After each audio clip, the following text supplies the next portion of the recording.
เมื่อกี้เซาลี่มาแบ่งเอามักโมครึ่งนึงไปกินแล้วก็แม่เฒ่าแพทย์เพิ่นก็กินแล้วเพิ่นก็มาแบ่งให้แม่เฒ่ามีอันแล้วแม่เฒ่ามีได้ครับนี่แล้วเพิ่นก็พามักแอปเปิ้ลมาให้แม่เฒ่าแพทย์กินนำกันพี่น้องเอ้ยปอดเป็นภาพที่ประทับใจสุดยอดนะนี่โอ้ลูกบุญนำอยากให้เป็นนะพี่น้องเอ้ยเนาะขอบใจ FC ผู้มีน้ำใจแบ่งปันเหมือนฟ้าบันดาลให้สร้างรายการนี้มาสวยเหลือคนทุกข์คนจนหรือคนด้อยกว่าด้วยแห่งศรัทธาบุญนำพาได้มาร่วมทาง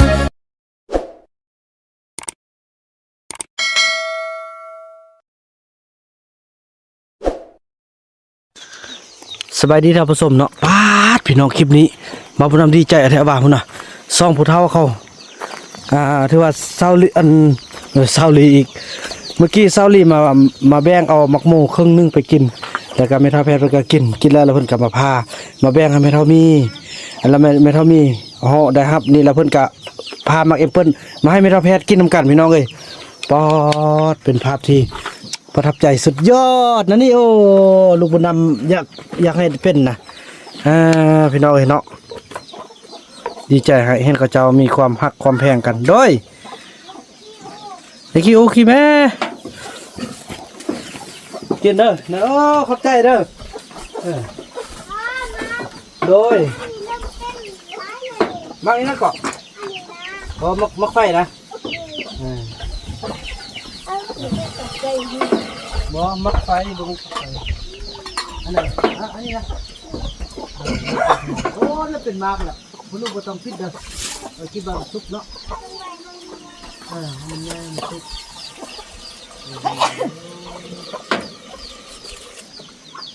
นี่ออกดีโอ้เป็นมากดีเนาะ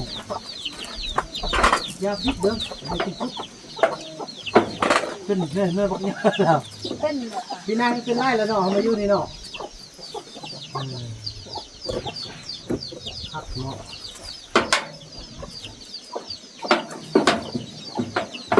ดีใจเนาะเห็นลูกเห็นเต่าอยู่เหมือนกันเนาะจะยกลูกกันจะ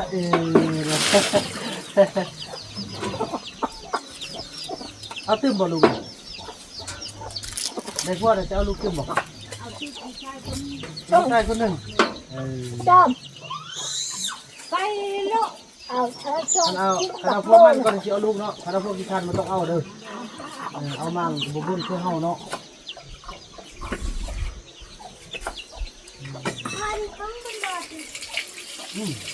จะไปมั่งเครื่องไอติกเด้อไอติกมาไอติกพิดาเขาย่างบ่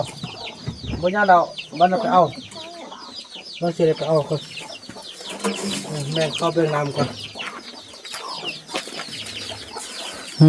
ภาพที่ซ่อมไม่เท้าเพิ่นนั่งลมกันพี่น้องเลยเนาะไปแบ่งเข้ามาเขาจะเอาก่อนท่านบ่แม่นเข้าเนี่ยบ่แม่นติเธอบ่แม่นมาเอาเข้ามาไว้ให้ก่อน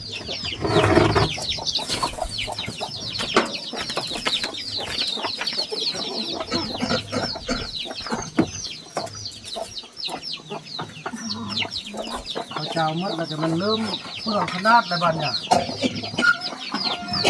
แค่มันเอาไปพูดได้บ่ได้บ่ได้ดิโอเคเลย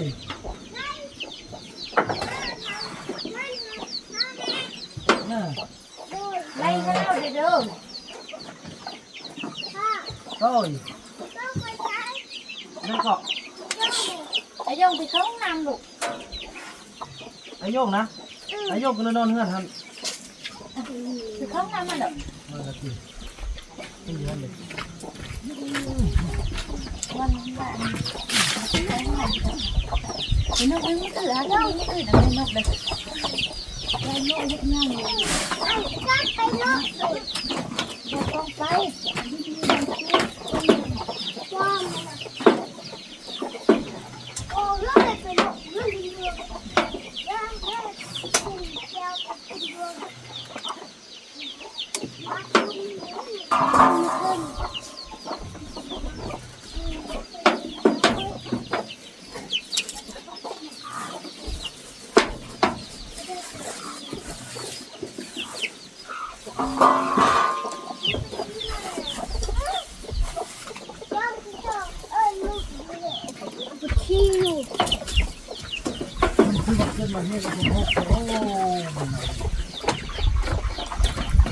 ใจเขาใจนำใจเครื่องที่เก่า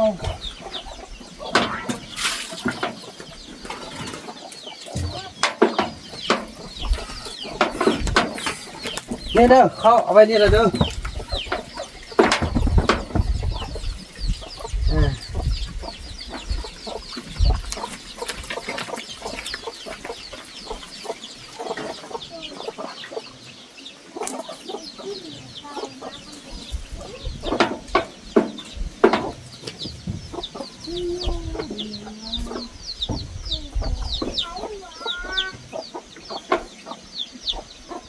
โอเคเขาใครเมื่อนี่แหละพอได้เลย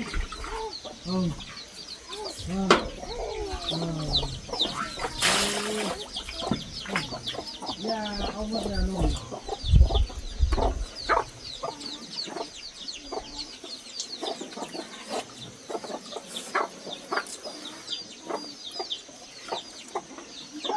อันนี้พ่อไปเอาไปให้ลูกกันนะ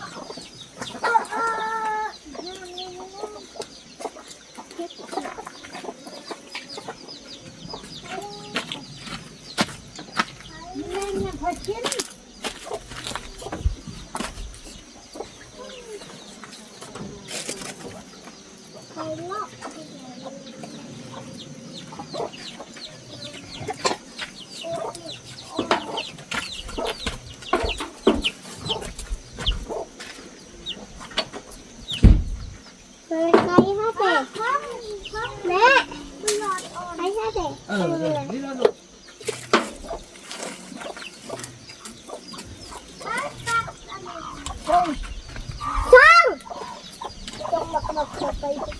ยังกินแล้วนี่นะปั้นกินแล้วกินตัวนึงยังตรงไว้ตัวนึงไปย่อง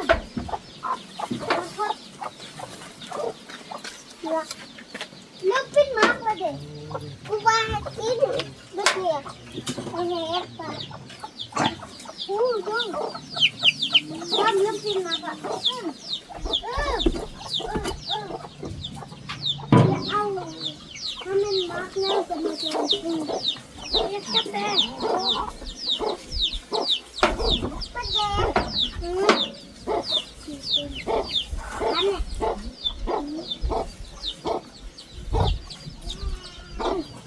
ไปแม่อ่ะต่อนี่ต่อเด็กตัวเป๊ปซี่น้ำลุงเอาน้ำมาบอกกินมามักมองนี่คือมาซื้ออยู่แปะปักกิ่งไก่เ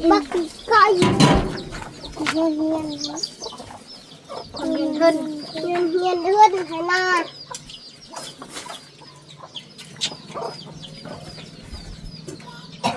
บอกอะไรกินน้ำเลยกินบ่กินแล้วดิกินได้ใจกินน้ำชาลี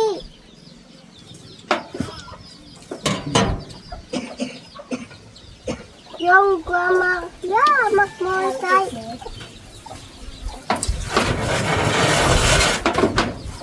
ไม่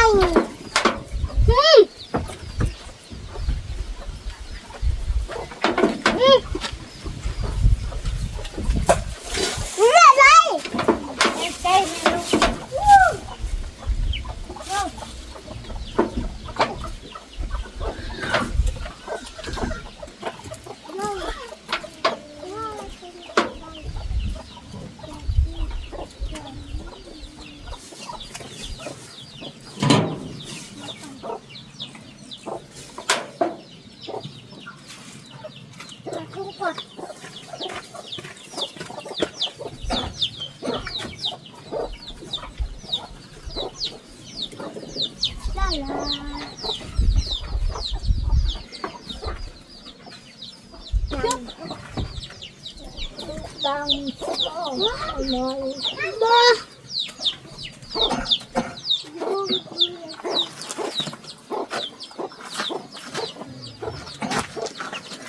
ฮัลโหลชุมไปโลกเอาไปโลกเด็กไปกินมากมาซื้อจะนั่งดีเอาแม่หน่อยเอาไปเอาอันนี้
apa siapa sih?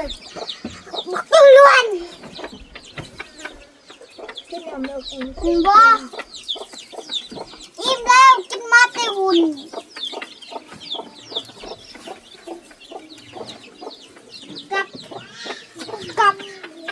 Gapไปที่เดินไปดูสิเขา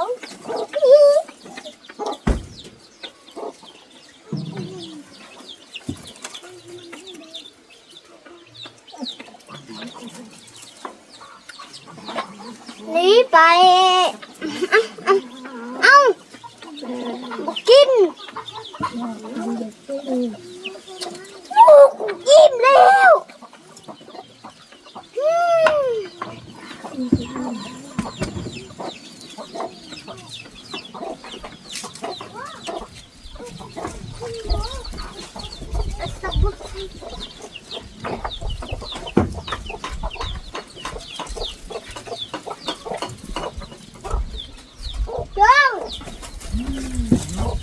รู้แล้วไอ้เจ็บที่ปัญหากินเขานิยมขนาดเนาะ สักวัน เราพูดกันต้มซุยอันลูกเต้าไม่แล้วไปใส่กระแทบเนาะ เลย เขาไปใส่ทางโน้นมาเลยนะเอาใส่ห้วยพุ่น เขาสุ่มช่วยน้องเนี่ยนะมันขึ้นนี้มาได้2 ปีแล้วเขาบอกหายด้วยหากินเลย เขาว่าโอ้เบิ่งคลิปขึ้นดิคลิปมากินน่ะเราเป็นเก็บพักนอไปนะ อย่าว่าค่อยขึ้นว่ากันมิวเอาบักแอที่หาเป็นน้อยที่นอกที่หักอย่างนั้น เนี่ยก็ว่าเลยเนาะจอมเลยนี่เนาะ ไม่ได้ น้องไปผู้หญิงอาจจะผู้ชายสินะจะละเอ็ม แล้วคือว่ายิ่งทำเอาเอง เอาไปยังก็นุ่มดีๆก่อน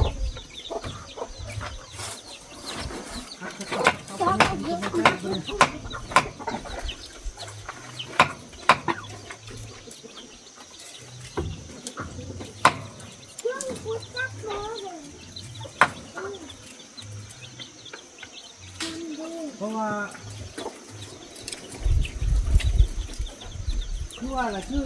ที่คอมเมนต์อะไรเนาะเพราะว่าพระเจ้าห้ากิน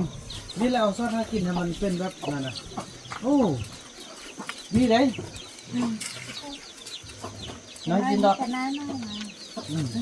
ตอนยำนอก็พากันไปห้านอนะมาเฮ็ดอันเฮ็ดนออัดนอนั่นเนาะไปเฮ็ดนออัดแล้วก็เอาไปเป็นช่วงไว้เขากินเนาะดีเอาซอสเขาหากินเอาเวลาเพชรนี่บ่ไปแล้วติหากินนี่นะบ่ได้แล้วติเนาะพี่น้องเอ้ยขอบใจเนาะทาง FC เพิ่นในคอมเมนต์พี่น้องเอ้ยดีใจเนาะเพิ่นว่าพาเขาเจ้าไปหากินประหยัดตังค์เนาะแม่นเด้พี่น้องเอ้ยได้เฮาก็สิแบบถ้ามันได้ภาพบรรยากาศที่โดย ซีนให้ย่าครัวสุกินเด้อมื้อแรงผู้ใดสิไปสักกะตันมีพ่อนำยกมือขึ้นว้าวไอ้โยงนี่คือว่าเบิ่งซะมีแต่2คนสำหรับลูกจอมมันอยู่ในแม่นกเด้อแม่นกเบิ่งเฮ็ดเวียงนกเราเฮา3คนไปเนาะไปมื้อแรกอีพ่อจะพาไปใส่อนุพุกแล้วเอาเจียเอาไปไม้เด้บัดนี้น่ะลูกไม่เจีย ต้องมีเจียน่ะเจีย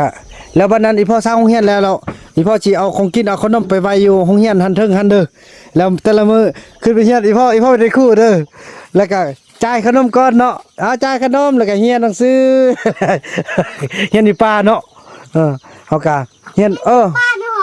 เฮาไปนับต้นไม้มื้อนี้ผู้ใดจะนับต้นไม้ได้หลายผู้นี้มื้อนี้ผู้ใดจะเฮ็ดนั่นคุมมันหลายหั่นน่ะเนาะอีพ่อสิเฮียนให้เด้อให้พ่อเฮียนบ่อีพ่อเป็นในครูให้เด้อพ่อลูกยิงก็จะตามมันนั้นตามมื้อนั้นน่ะเห็นนกเขาก็ว่านกตัวนึงนั่นนก2ตัวพี่น้อง FC ได้แนะนำให้สอนแบบนี้พี่น้องเนาะลูกพ่อก็เห็นมันเนี่ยย่อบ่เห็นเด้อลูกพ่อลูกเห็นมันอยู่น่ะลูกเห็นมันน่ะอยู่อันเก่าอยู่อันเก่าเฮานะอยู่บ่นั้นอยู่บ่นั้นนะอยู่ทางบ่นั้นผู้ลูกคนนู้นมื้อนั้นนะเด้อบ้านนั้นเราค่อยไปเบิ่งเนาะพี่น้องเอ้ยโดยมันตัวนึงอยู่หั่นตัวนึงอยู่หั่นจักคุ้มทั้งหมดน่ะ3โอเคนี่พี่น้องเอ้ยต่อไปก็สิเฮียนฮอดอันคุมมันพุ่นแหละพี่น้องจังซี่แหละการกลับมาครั้งนี้พี่น้องเอ้ยเนาะให้คิดดีๆพี่น้องความแม่เจียวอนเพิ่นได้แนะนำบอกบ่าวบุญนำว่าเพิ่นให้กำลังใจบ่าวบุญนำเนาะเพิ่นว่าลูกการกลับมาครั้งนี้เป็นชัยชนะอันยิ่งใหญ่ลูกบ่แม่นว่าเฮาล้มเหลวเนาะเฮาชนะเพราะว่ายังถือว่าเขาน่ะวิถีชีวิตของเขาอยู่ในป่าแต่ว่าเขายอมมาอยู่กับเฮาเกือบฮอด2ปีที่ว่าเขาเฮียนลูกบ่ได้น้องมาลูกได้ไหมก็ถือว่าสมควรละถือว่ากลับมาครั้งนี้กลับมาด้วยชัยชนะอันยิ่งใหญ่1เฮือนเฮาก็สิมีเห็นบ่พอต้องเรื่องเฮา2ดินดอนตอนยาเฮาก็มีถือว่าเขาเจ้าอยู่รถหาผลสำเร็จของเขาเองเนาะในเมื่อเขามีแล้วเขาเจ้าก็ซ้ำกับไปเฮียนกับสังคมประสานเฮาจะเข้าเรื่องกันบ่คือเฮาต้องเรื่องอยู่ในป่าได้เฮามาทำนี่บางเทื่อบ่ฮู้ความหมายสิเว้าว่าการตอบโต้กันกับโตความหมายหั่นนะแต่นี่เป็นคนเฮาหมดแหละอันนี้แหละการเรียนของเขาถือว่าสำเร็จและอีกอย่างก็ฮู้พื้นฐานในการเรียนต่อไปบ่าวบุญนำจะเป็นคนสอนต่อพี่น้องสอนพอแต่ฮู้อ่านฮู้เขียนแล้วก็บวกเลขบวกลบคูณหารได้สำนี้ก็โอเคแหละพี่น้องไว้ให้เข้าค้าขายอยู่ที่นี่ในเมื่อต่อหน้าถ้าเป็นแหล่งท่องเที่ยวให้เขาเจ้าขายของขายเครื่องฮู้ลบเงินอีหยังต่างก็ถือว่าสำเร็จพี่น้องเนาะการกลับมาแบบสำเร็จบ่ได้ล้มเหลวย่าแม่เพิ่นก็ให้กำลังใจบ่าวบุญนำว่าลูกบ่ได้ล้มเหลวเฮากลับมาด้วยชัยชนะอันยิ่งใหญ่ที่เฮาตั้งใจเนาะสิ่งที่เฮาบ่ได้นั่นก็คือเฮาคิดว่าอยากให้เขาเจ้าไปเรียนสูงๆจบมาแล้วมีเวียกเฮ็ดไปเฮ็ดเป็นเจ้าเป็นนายอยู่บนอื่นหั่นแต่มาเบิ่งแล้วพี่น้องเอ้ยให้คิดว่าสุขอยู่บ้านทุกข์อยู่บ้านสุขอยู่เมืองเพิ่นบ่เท่าทุกข์อยู่บ้านเมืองเฮาเนาะจังซี่แหละเขาเจ้าเลือกกลับมาอยู่ใช้ชีวิตของเขาเจ้าแบบมีความสุขแบบอยู่บ้านให้บ้านนาบ้านป่าบ้านเข้าอยู่กับธรรมชาติสูดอากาศที่สดชื่นได้ยินเสียงนกเสียงหนูบ่ได้ยินเสียงเนื่องเสียงนั่นบ่มีการวุ่นวายพี่น้องเอ้ยใช้ชีวิตอย่างมีคุณค่าของเขาเจ้าเองเนาะจังซั่นแล้วพี่น้องคลิปนี้บ่าวบุญนำจะขออนุญาตจบคลิปกับสำเนียงก่อนเนาะแล้วพบกันใหม่ในคลิปต่อไปพี่น้องเอ้ยคลิปนี้บ่าวบุญนำขอกล่าวคำว่าสบายดีเด้อฮะจ้ะฮะจ้ะฮะจ้ะฮะจ้ะ